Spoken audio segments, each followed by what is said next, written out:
ओम शांति।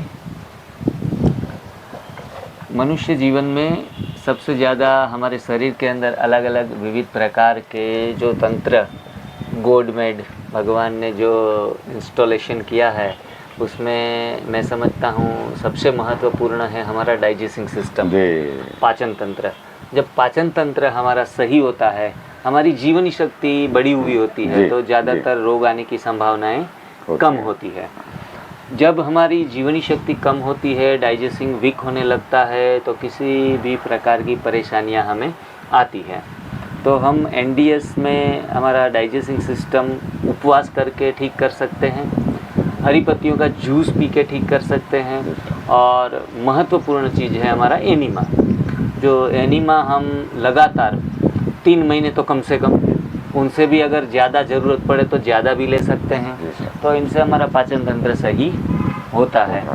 और ऐसा कोई भी साधक कोई भी बीमारी से पीड़ित हो तो उनको बस यही ख्याल रखना है, पका हुआ भोजन जो है उनकी तो पूरी परहेज रखनी है। मानो कि हम उबली हुई सब्जी भी खाते हैं तो वो भी एसिडिक हैं, और वो भी हमारी बीमारी में बाहर निकलने में थोड़ी बाधा डालती हैं। तो जब हम क्रोनिक डिजीज़ में फंसे हुए हैं, 8 साल से आपको ये बीमारी हैं जो, तो वो बीमारी के बारे में इन शॉर्ट आप बताओ। और एनीमा और ये जो एनडीएस की पद्धति आपने जो 2 महीने से कर रहे हैं, तो उसमें आराम क्या मिला है वो दर्शकों को बताएंगे। हाइड्रोकोलोन भी आपने आज लिया है, तो उनका अनुभव भी आप शेयर कर सकते हैं। सर्वप्रथम आपका पूरा नाम, परिचय, कहाँ रहते हैं? मैं धर्मवीर सिंह, दिल्ली से यहाँ कलरव नेचुरल क्योर में एनडीएस के ट्रीटमेंट को लेने के लिए आया था। मैं इस पद्धति को पिछले 2 महीने से शुरू की हुई थी घर पे, लेकिन प्रॉपरली क्योंकि मैंने यूट्यूब वगैरह से ही सीखा था, सब जाना था, तो प्रॉपरली नहीं हो पा रहा था।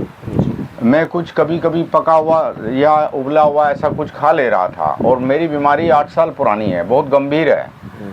तो इसमें मैंने सोचा कि भाई थोड़ा स्पीड अप हो जाएगा इसमें, गर्मियों में अभी है ना, मैं थोड़ा फ्री हूँ तो स्पीड अप हो जाएगा, वहाँ ज़्यादा उनके सानिध्य में रहूँगा एक्सपर्ट्स के, तो और जल्दी तेज़ी से फ़ायदा होगा, है ना। तो मैं इसलिए यहाँ पर आया था सर।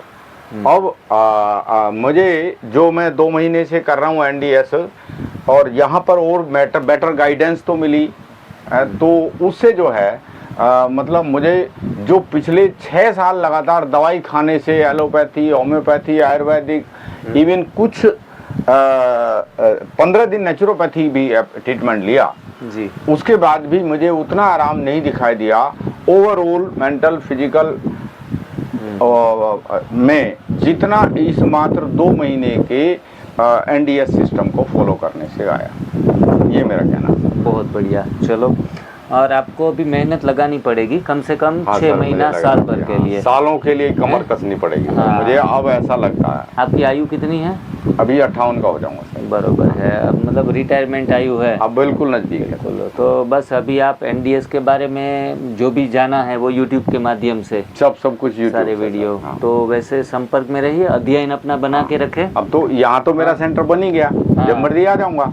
खास कहना चाहेंगे कि हमने अपनी आंतों की इतनी दुर्दशा बनाई है, और भाई जी का मैं अनुभव सुन रहा था, तो उन्होंने बताया कि उन्होंने 58 साल की उम्र में लगभग गांव में रहते थे, और सिर्फ भाई जी आप रोटी, दाल चावल, वो भी दाल चावल भी 6 महीने में एक बार, 6 महीने में एक बार, खाली रोटी सब्जी और घर में जो भी अनाज दालें, हाँ, इनका सेवन किया है, पका वो भी हुआ घर में अपने खेत की बनाई हुई। दूध या उससे बनी चीजें भी खुद के हमारी भैंस गाय की ही थी।